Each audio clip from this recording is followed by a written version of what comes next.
Hey everyone और channel पर वापस स्वागत है। आज हम इंसानियत की सबसे ट्रांसफॉर्मेटिव डिस्कवरी में से एक आग के बारे में डीप डाइव कर रहे हैं। हम एक्सप्लोर करेंगे कि यह कैसे हुआ, क्यों हुआ और इस एक डिस्कवरी का हमारे शुरुआती पूर्वजों पर क्या अमेजिंग रिपल इफेक्ट पड़ा। तो अपने दिमाग को रोशन करने के लिए तैयार हो जाइए। इमेजिन कीजिए, अगर आप चाहें तो अर्ली होमोनिड्स की दुनिया, एक ऐसी दुनिया जहां सूरज ढलने के बाद कोई रोशनी नहीं थी, एक ऐसी दुनिया जहां ठंड एक कांस्टेंट थ्रेट थी और एक ऐसी दुनिया जहां अंधेरे में प्रीडेटर्स आजादी से घूमते थे। लाइफ टफ थी और सर्वाइवल ही एकमात्र गोल था। हमारे पूर्वजों को आग का सामना पहले ऐसे नहीं हुआ कि उन्होंने इसे बनाया हो, बल्कि ऐसे हुआ कि उन्होंने इसे देखा। नेचुरल आग जो बिजली गिरने या ज्वालामुखी एक्टिविटी से लगती थी, डरावनी भी होती थी और मेस्मराइजिंग भी। उन्होंने इसकी डिस्ट्रक्टिव पावर देखी, लेकिन शायद उन्होंने एक सेफ डिस्टेंस से इसकी गर्माहट भी महसूस की। पहला स्टेप आग बनाना नहीं था, बल्कि उसे यूटिलाइज करना था। इमेजिन कीजिए, अर्ली ह्यूमंस का एक ग्रुप एक गुफा में दुबका हुआ कांप रहा है। अचानक उन्हें धुएं की गंध आती है। वे सावधानी से एक गिरे हुए पेड़ के पास जाते हैं जो बिजली गिरने से अभी भी सुलग रहा है।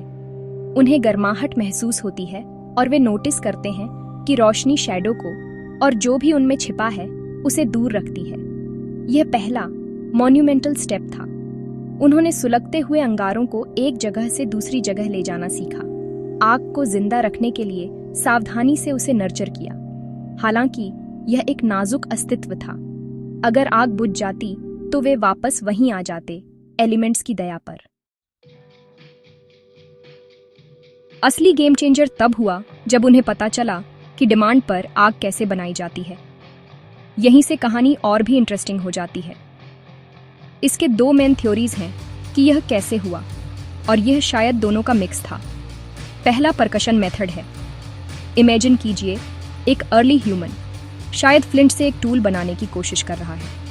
जैसे ही वे पत्थरों को एक साथ मारते हैं, स्पार्क्स उड़ती हैं। उन्होंने इसे पहले भी देखा है, लेकिन इस बार एक स्पार्क कुछ सूखी टिंडर पर गिरती है, शायद कुछ मॉस या सूखी पत्तियां, और उसमें आग लग जाती है।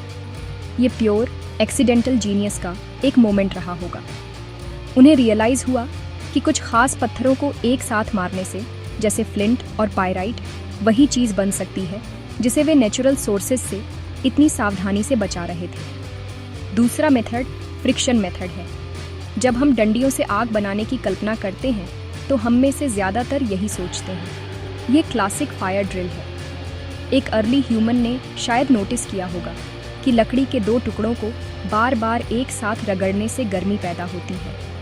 वे लकड़ी की एक स्पिंडल को एक बेसबोर्ड के छेद में रखते और उसे अपनी हथेलियों या एक धनुष से तेजी से घुमाते। फ्रिक्शन से बारीक लकड़ी का पाउडर बनता जो आखिरकार आग पकड़ लेता, जिससे एक अंगारा बन जाता।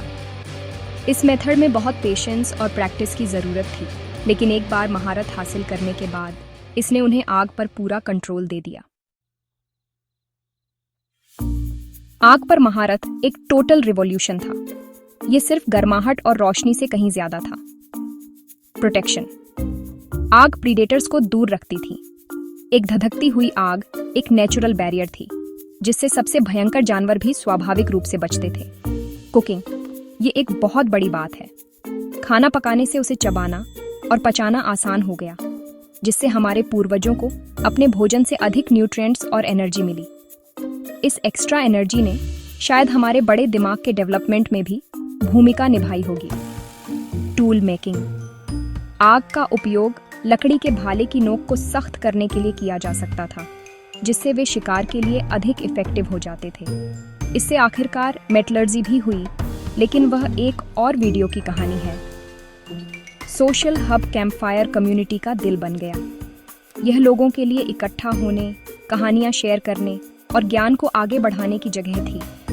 इसने कम्युनिटी और कल्चर की भावना को बढ़ावा दिया, जो ह्यूमन डेवलपमेंट के लिए क्रूशियल था। एक डरावने नज़ारे से लेकर एक कंट्रोल्ड टूल तक, आग की डिस्कवरी ने सब कुछ बदल दिया। इसने हमारे पूर्वजों को अपने एनवायरनमेंट पर रिएक्ट करने वाले प्राणियों से उसके मास्टर्स में बदल दिया। इसने अंधेरे को रोशन किया, हमारे भोजन को पकाया और हमें वह सोशल क्रिएटिव प्राणी बनने में मदद की जो हम आज हैं। और वह, मेरे दोस्तों, आग की वह जोशीली कहानी है कि इंसानियत ने आग की खोज कैसे की।